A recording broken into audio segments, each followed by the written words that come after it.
they will either give it to us, which the president has laid out. They'll give it to us voluntarily. We'll get it. We'll take it. We'll take it out.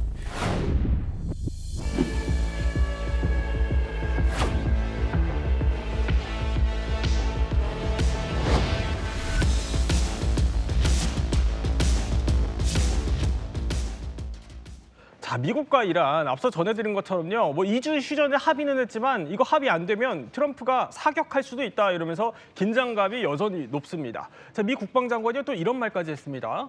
자, 이란이 농축 우라늄을 미국에 넘기지 않으면 우리가 직접 가져올 거다. 미군은 만일을 대비해 대비 태세를 유지할 거다. 그러니까 뭐 병력 안 빼고 그대로 둘 거다 이 얘기입니다.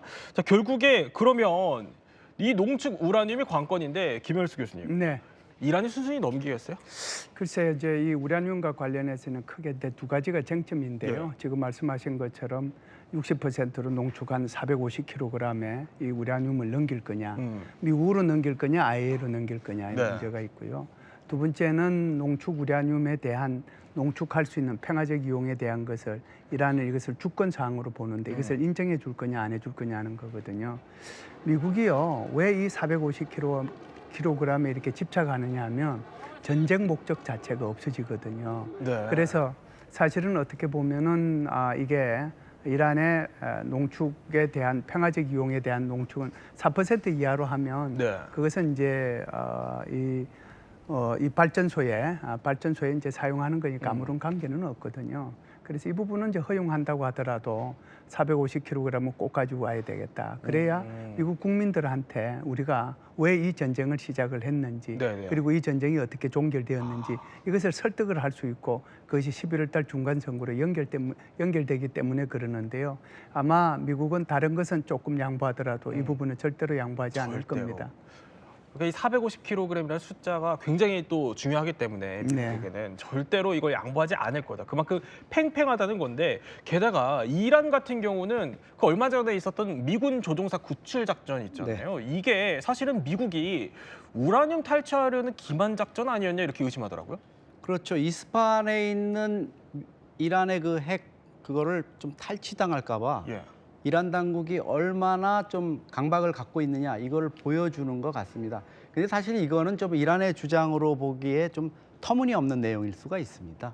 왜냐하면 미국이 이제 조종사를 구출하기 위해서 들어가는 작전, 그 항공기가 내린 곳이 이스파한이기 때문에 이런 주장을 하는데 아마 이란 입장에서는 도간에 든 쥐 같았던 이 조종사를 놓쳤지 않습니까? 네. 그러다 보니까 어떻게든 자기네들이 이걸 놓친 거에 대한 모면을 해야 되니까 혁명수비대가 네. 자기네들이 발표하기엔 창피하잖아요. 그러니까 네네. 외교부에다가 야 이렇게 좀 발표해라. 이렇게 함으로써 네. 자기들이 이번 작전에 실패한 것들 이런 거 좀 빠져나가려고 아마 얘기를 한 것 같습니다. 자, 어쨌든 이제 계속 속보가 나오는 게 지금 휴전 상황임에도 불구하고 미국은 여전히 지상전 카드를 만지작거리고 있고 이란도 이렇게 뭐 계속해서 우리가 의심 중이다라는 메시지를 보내고 있는 거죠. 그러면 이게 궁금해요. 그 미국 특수부대들 막 동원해서 중동에 배치하고 압박했었잖아요. 아직도 중동에 있는 거죠. 예, 말씀하신 대로 아직 두 국가가 방아쇠에서 손만 놨지 방아쇠에 손은 얹어져 있는 상태다라고 볼 수 있고요. 미국의 특수부대들이 어디에 배치돼 있는지를 알려면 일단 기존의 미군들이 어느 지역에 분산 배치돼 있는지를 알아야 됩니다. 네. 자료마다 약간씩 차이가 있지만 현재 나와 있는 자료에는 쿠웨이트에 13,000여 명, 카타르에 10,000명, 바레인에 9,000여 명, 요르단에 3,800여 명, 사우디에 2,700여 명 정도가 주둔해 있다라고 나와 있고 네. 그리고 UAE나 아니면 다른 곳에도 어느 정도 병력이 나가 있다라고 알려져 있습니다. 그리고 지난 28일이었죠. 네. 지난 27일 그쪽으로 급파된 상륙 전단에 또 해군과 해병대 병력 3,500명 정도가 포함되어 있는데 이 힌트를 보면 미군의 특수부대들은 지금 보안이기 때문에 정확히 어디에 주둔해 있다라고 말하기는 힘들지만 네네. 그들이 여차하면 쓸 수 있는 침투 수단이 운영 가능한 지상기지와 해상기지에 분산돼서 배치돼 있을 것이다라고 말씀드릴 수 있습니다. 아니 그러면 이게 궁금해. 아까 헤르세스가 이렇게 얘기했어요. 이란의 우라늄 포기 안 하면 안 넘기면 우리가 갖고 온다 이랬으니까 이거 우라늄 탈취를 위해서 미군이 어쨌든 지상전을 투입을 할 거고 그러면은 이 시나리오를 한번 따져볼게요. 어떻게 이루어질까요? 예, 지금 휴전 중이지만 사실은 그 국방부 장관의 말도 있으니까 계속 리허설을 하고 있을 거라고 생각이 되고요. 그렇군요. 일단 작전 전개 자체는 작전의 여건 형성부터 할 겁니다. 사이버 전자전을 펼쳐서 적의 무력화를 어느 정도 할 거고요. 해당 지역에 대해서 공중 우세를 넘어서 제공권을 확보를 해서 이란군의 반격을 최소화시키고 네네. 피해를 줄이려고 할 겁니다. 그리고 아군의 킬체인과 킬랩을 이용해서 만약에 우리에게 위협을 가할 수 있는 이란군 무기 체계 최대한 다 파괴를 시키려고 할 거고요. 그런 와중에 지상전이 실시가 될 건데요. 일단 해당 지역의 일정 부분을 면으로 점령을 해서 네. 들어가는 강습하는 팀의 안전을 어느 정도 보장을 할 겁니다. 그런데 문제가 우라늄이 지상에 있지는 않고 지하에 있을 거라고 많이 예측이 되거든요. 네네. 그러면 그것을 파내기 위해서는 중장비와 전문 팀이 들어가야 됩니다. 저렇게 대량 살상 무기 전문팀. 맞습니다. 대량 살상 전문 팀도 들어가야 되지만 대량 그 우라늄을 파내야 되는 전투 공병도 분명히 들어가야 될 겁니다. 그러면 임시 활주로도 설치를 해야 되고요. 네네. 그래서 굉장히 복잡해질 수밖에 없죠. 물론 그러네요. 델타나 대북으로 같은 특수팀은 이런 대량 살상 무기를 회수하는 연습을 꾸준히 해왔기 때문에 충분히 가능은 하지만 피해가 많을 거기 때문에 쉽게 쓸 수 있는 카드는 아닐 것이다라는 게 저희의 예측입니다. 자, 저렇게 이제 대량 살상 전담티까지 필요할 정도로 쉽지 않은 카드라는 겁니다. 그럼에도 불구하고 어쨌든 지금 미국 특수부대들이요. 뭐 협상 압박력을 높이기 위해 혹은 아니면 정말로 지상전을 위해서 투입될 수 있기 때문에 대기를 하고 있다는 겁니다. 그럼 이들의 특징과 한번 임무를 뜯어보면은 이제 앞으로 이란에서 어떤 일이 벌어질지 가늠해 볼 수 있을 것 같습니다. 자, 먼저 첫 번째 가 있는 미국 특수부대 살펴보죠. 자, 미 해군 특수전 개발단 이른바 대북으로 불리는 우리에게는 팀6로 많이 알려진 그 팀인데 이게 그 미 해군의 네이비실 가운데서도 거의 막 최정예로 꼽히는 그런 부대인데 자 여기 붙여진 해외 언론대에서 말하기를 인간 살인병기다 이렇게 부르네요. 유인 암살이나 참수 작전에 특화된 부대이기 때문에 그렇습니다. 특히 이제 2011년에 9.11 테러를 일으켰던 오사마 빈 라덴 참수 작전을 직접 맡아서 이제 수행한 것으로 알려져 있고요. 당시에 이제 25명, 30명의 병력이 극비 작전을 통해 가지고 넵툰 스피어 작전을 성공적으로 수행해서 이름이 알려져 있습니다.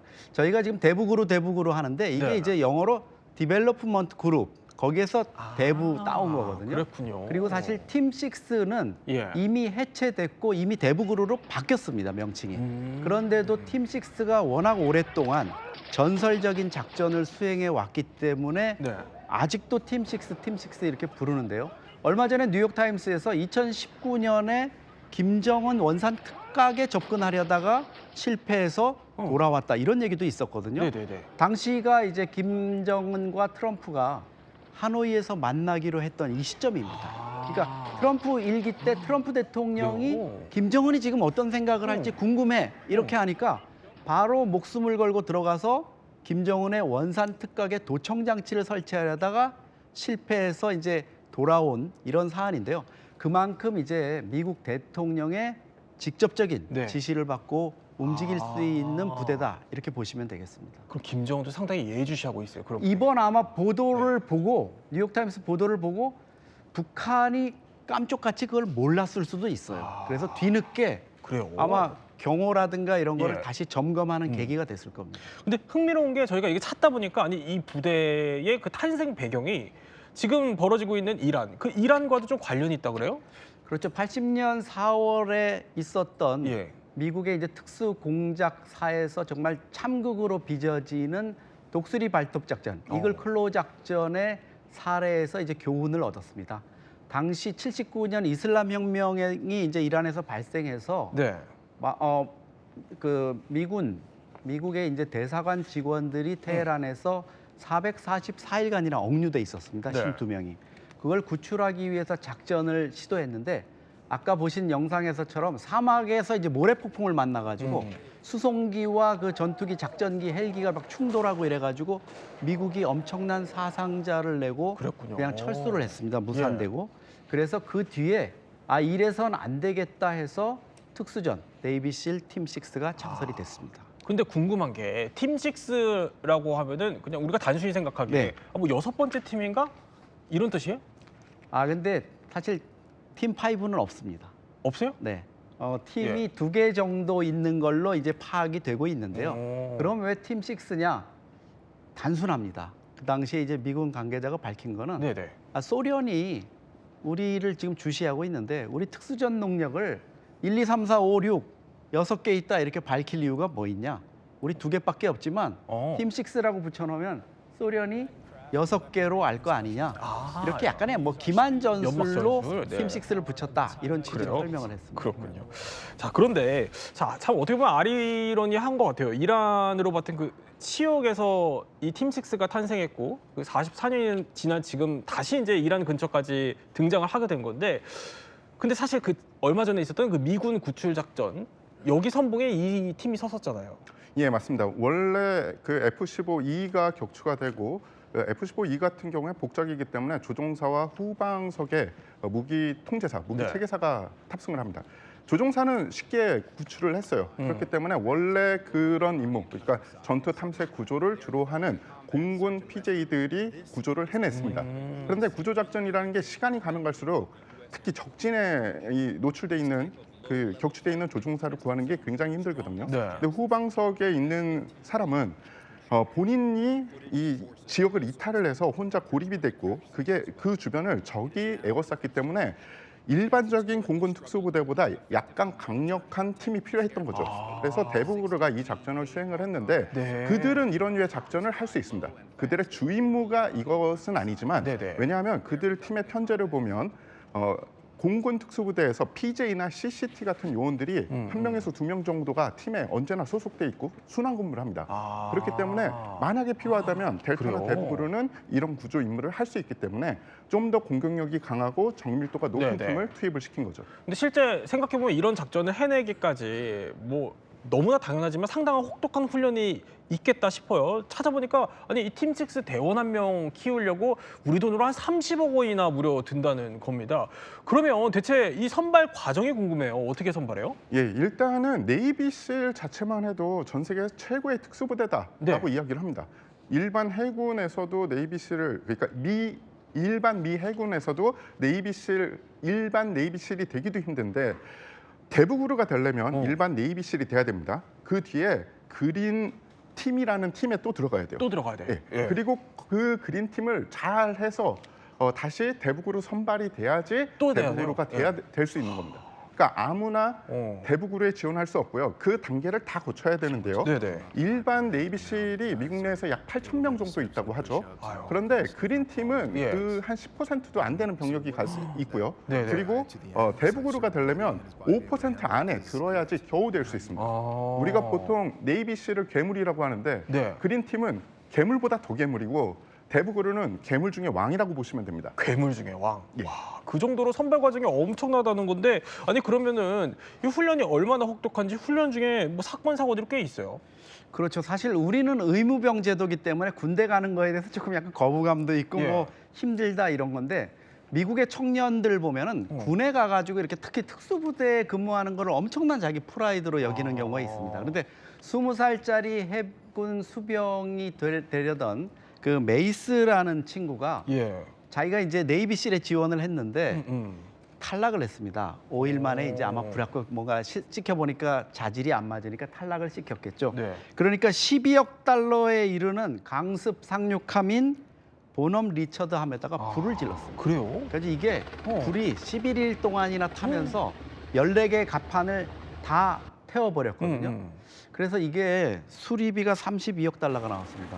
그 정도. 항모 가격보다 네. 3배가 우리 뭐 차 사고 심하게 나면은 예. 수리비가 2~3배 나오는 경우 있지 않습니까? 그렇게 돼가지고 이제 조사를 했더니 이 친구가 네이비실이 되지 못한 어떤 좌절감 이런 것 때문에 항상 해군에 대한 아쉬움 이런 것들을 동료들한테 토로하다가 홧김에 저런 엄청난 일을 저지른 겁니다. 아니 정말 그 미국에서는 이 네이비실이 그렇게 유명해요.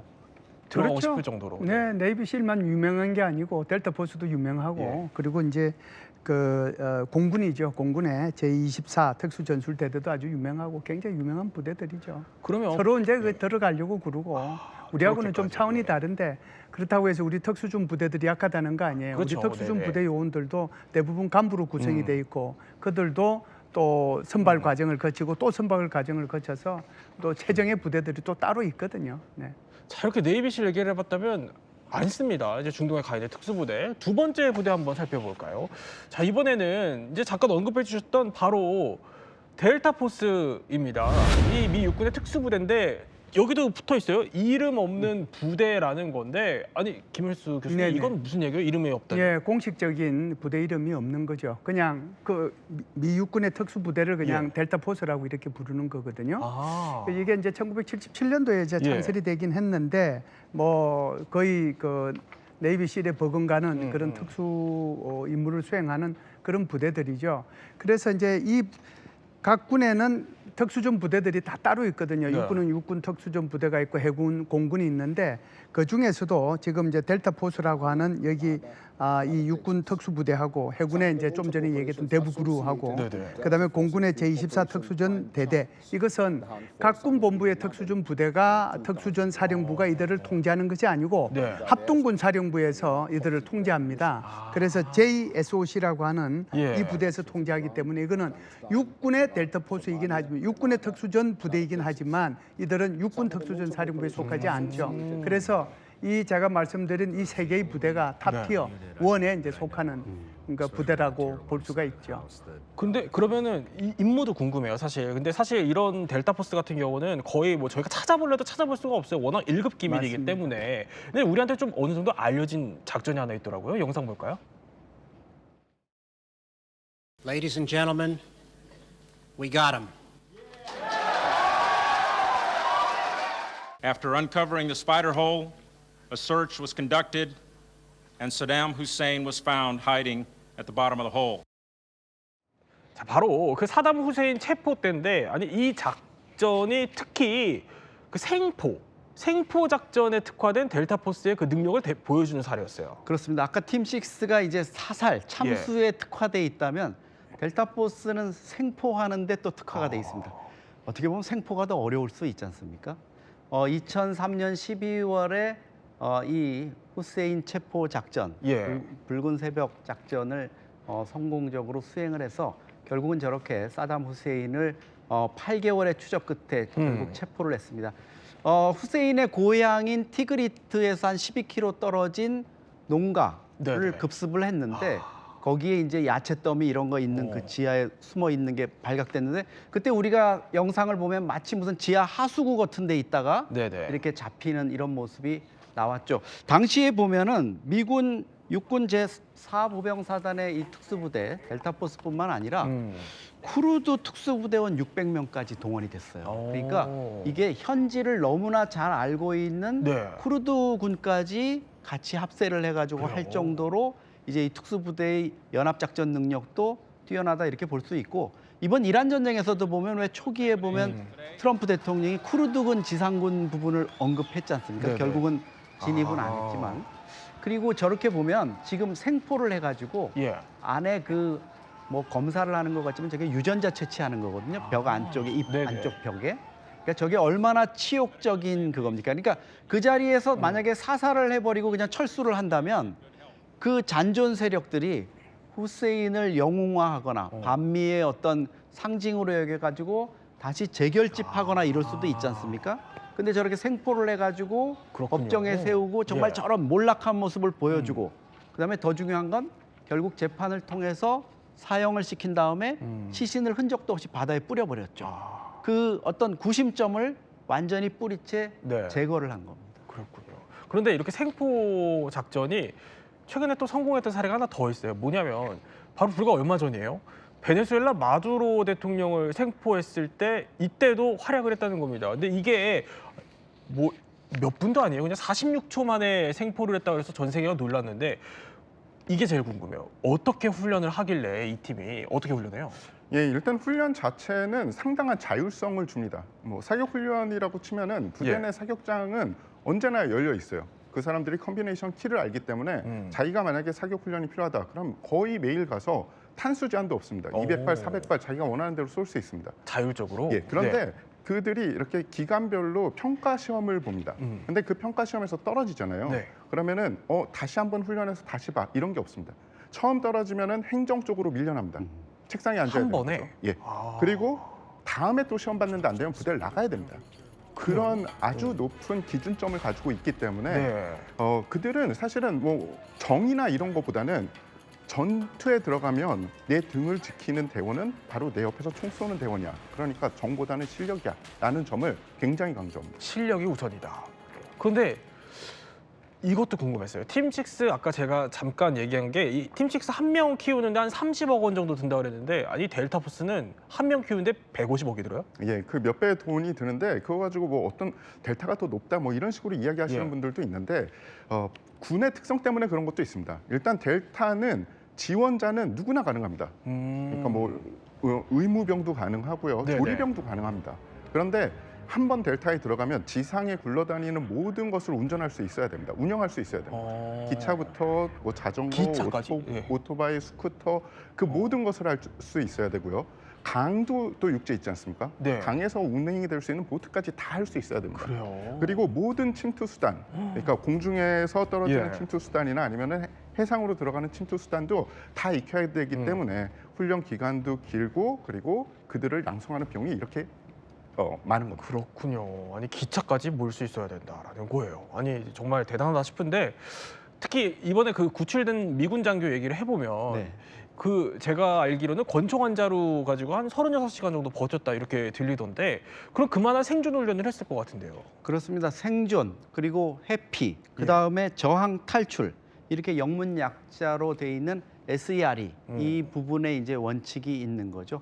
당연히 이제 처음에 일단 생존을 해내는 게 가장 중요한 부분일 거고요. 그다음에 저렇게 뭐 불을 피우거나 아니면 이번에는 선인장을 갈라가지고 거기서 수분을 채취하고 영양을 먹는 사막 지역에 떨어질 경우에 또 각종 뭐 벌레나 뱀, 동물들을 잡아가지고 오랫동안 버틸 수 있는 거 이런 부분들에 대한 특정벌레까지. 훈련이 예. 특화돼 있습니다. 이번에는 물론 36시간 만에 금방 구출이 됐기 때문에 아마 예. 그 해당 조종사가 해당 그 작전 장교가 그런 식으로까지 뭐 극한 상황에 도달하지는 않았겠지만 기본적으로 자기가 부상을 입으면 심지어 치료도 하고 골절 부분을 어떻게 처리하고 이런 부분까지도 다 마스터가 돼 있는 이런 특수 전력이라고 볼 수 있습니다. 아니 근데 하나 더 궁금한 거는 그 사실 그 미국 그 장교를 구조하려고 수송기가 갔어요. 그리고 이제 소형 헬기를 그때 싣고 가서 현장에서 조립을 했다고 들었거든요. 그러면은 이 특수부대원들이 아니 헬기까지 조립할 수 있어요? 저는 이제 거기 비행기에서 그러니까 그게 C-130 이제 C-130 허큘리스 그 수송기인데요. 수송기, 네. 거기서 빼내 가지고 그거를 이렇게 그 헬기를 이렇게 띄우는 거를 보고 저게 지금 현실인가, 거짓인가 그런 생각이 들었습니다. 아, 그래요? 그럼 물론 이제 AI로 그걸 형상화하긴 한 것 같지만 사실상 지금 30억 들고 150억 드는데 거기다가 네네. 헬기 조립까지 또 교육시키면 돈은 더 들겠죠. 네. 그래서 어떤 요원들이 헬기가 같이 따라가느냐 하면은 그때는 160 특수작전 항공연대, 그러니까 나이트 스토커스라고 하는 이 부대의 요원들이 따라갑니다. 그래서 최종적으로 이제 조립을 하면 그때부터 이제 헬기를 몰고 하는 것은 이 요원들이 하게 되는 거죠. 그렇군요. 그래서 우리가 아마 영화를 보신 분들이 있을 텐데 1993년도에 소말리아에서 일어났던 것을 이제 영화한 것이 블랙호크 다운이라고 하는 맞아요. 영화가 네. 있는데 아마 그거 보신 분들이 있을 텐데 거기 나온 헬기가 블랙호크라는 것이 바로 MH-60이라는 헬기거든요. 또 이제 이것보다 훨씬 더 작은 것도 만듭니다. 네. 그러니까 만든다기보다는 조립을 하는데 이것은 이제 MD-500이라고 해서 지금은 이제 우리 육군에서도 MD-500 다 사라졌죠. 네. MD-500은 다 없어졌는데 MD-500이 굉장히 조그마합니다. 예. 조그마해서 이게 거의 뭐 리틀버드라고 이렇게 얘기하는 정도로 작은 건데 그걸 가지고 이제 또 조립을 하거나 이렇게 해서 사용을 하죠. 자 이렇게 델타포스 대북으로까지 얘기를 했는데 정말 쌍벽을 이루는 최강의 특수부대다라는 생각이 드는데 자 사진 하나 저희 보여드릴게요. 자 이겁니다. 가운데 우리 태상호 기자님 계시고요. 왼쪽에 대북으로 대원, 오른쪽에 델타포스 대원. 아니 두 명 다 만나보셨네요. 정말 자존심 대결이 만만치 않을 것 같아요.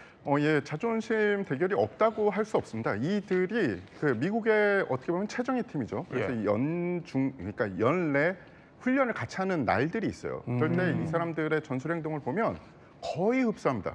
그 정도로 실력이 거의 대등소이하다는 건데 지금 자존심 싸움을 하잖아요. 예. 거기 재미난 게 하나 있습니다. 뭐예요? 델타는 대북으로 출신이 델타로 간 적이 있어요. 근데 대북으로는 델타 출신이 대북으로 간 적이 없습니다. 없어요? 예, 그렇기 때문에 예. 한간에서는 델타가 최고야 뭐 이런 식으로 자존심을 내세우긴 하는데 네. 제가 미리 말씀드린 것처럼 이전에 말씀드린 것처럼 예. 대북으로 가려면 밟아야 될 계단이 많아서 그런 거고 그렇군요. 예, 그러지 네. 않을까라는 게 제 생각입니다. 두 사람은 또 만나본 우리 태 기자의 생생한 증언 들어봤는데 자 그러면 세 번째 부대는 영상으로 한번 확인해 볼까요? Not every mission goes as planned. Sometimes, even the bravest need saving. For someone to bring him home before bad turns to worse. Because just when it seems like all hope is lost, we show up and prove that hope was there all along. 자 뭐냐 바로 전장의 수호천사로 불린다는 그 미 공군 특수 구조부대라는 겁니다. 이른바 파라레스큐라는 건데 이것도 이번에 그 미국 실종장교 구출 작전의 주역이었어요? 그렇습니다. 뭐 파라레스큐니까 아마 낙하산을 이용해 가지고 구조를 한다 이런 의미겠죠. 이게 일본과의 2차 대전 당시인 1943년에 이미 그 뿌리를 두고 있습니다. 당시에 2명의 군의관이 부상병을 돕기 위해 당시 그 버마 지역에 지금 미얀마죠. 낙하산을 타고 내려갔던 작전에서 이제 비롯이 됐습니다. 당시 이제 병사들을 구하는 이런 임무를 수행했고요. 본격적으로는 이제 베트남전에서 이 파라레스큐가 본격적인 역할을 하게 됐습니다. 사실 미군 같은 경우에는 이 구조부대를 상당히 중시하는 이유가 6월까지도 미군은 반드시 해수한다 이런 게 있습니다. 그래서 제가 그 미군 유해 발굴단 네네. 그쪽 그 사령부를 가보니까 구호가 Until They Are Home이에요. 그러니까 유해인데 뼈까지 찾아서라도 고향으로 돌려보내겠다 이런 그래요. 거거든요. 그러니까 살아있는 병사, 특히 많은 그 비용이 양성하는 데 들어가는 조종사나 이런 사람들은 반드시 적진에 두지 않고 죽었거나 살았거나 되찾아온다. 이런 신념이 정말 투철한 것 같습니다. 자 그러면 이렇게 파라레스큐까지 짚어봤다면 그 다음에 또 투입된 부대가 있어서 이거는 한번 영상으로 저희가 준비를 해봤습니다. We got a Black Hawk down. We got a Black Hawk down. Brand 6-4 is down. We're going back in. It's what you do right now that makes a difference. Mike Durant, we won't leave you behind. 자, 우리 김 교수님이 언급해주신 그 영화 나왔어요. 블랙호크다. 네네. 자, 바로 이때 알려진 제75 레인저 연대입니다. 이 영화 속에서도 레인저가 뭐 앞장서겠다 이런 말까지 나오는데, 자 거의 뭐 전쟁의 길을 여는 선봉대 수준인 것 같아요. 근데 태상호 기자, 여기 레인저가 미국 그 특수부대 가운데서도 그 화력으로 치면 거의 가장 강력하다. 이게 맞습니다. 맞아요? 예. 뭐 전투력을 화력이라고 생각하기는 힘들지만 일단은 다른 부대들은 인원수가 안 나옵니다.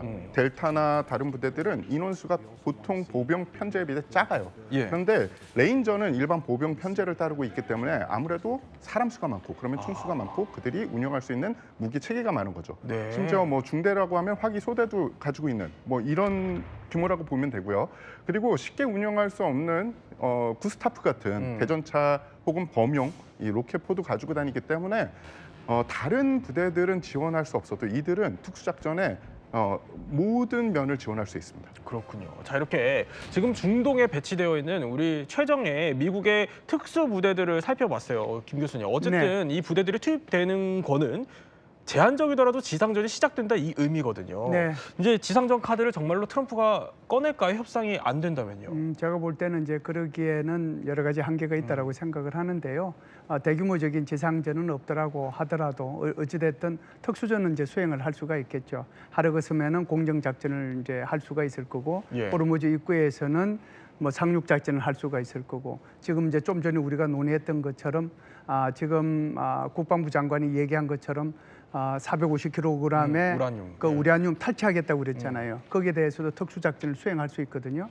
그 세 개의 특수작전이 가정을 할 수 있지만 그 작전이 얼마만큼의 희생을 초래할 수 있을 건가. 그래서 작전의 성공과 희생 사이에서 어느 것이 더 큰가에 따라서 결정될 수 있을 건데 네. 제가 볼 때는 엄청난 희생이 동반될 것이기 때문에 미국은 신중을 기할 수밖에 없다 이렇게 봅니다. 네, 또 세 분과 함께 이번 중동에 배치된 미국의 특수부대 전력에 대해서 한번 짚어봤습니다. 저희는 60초 후에 뵙겠습니다.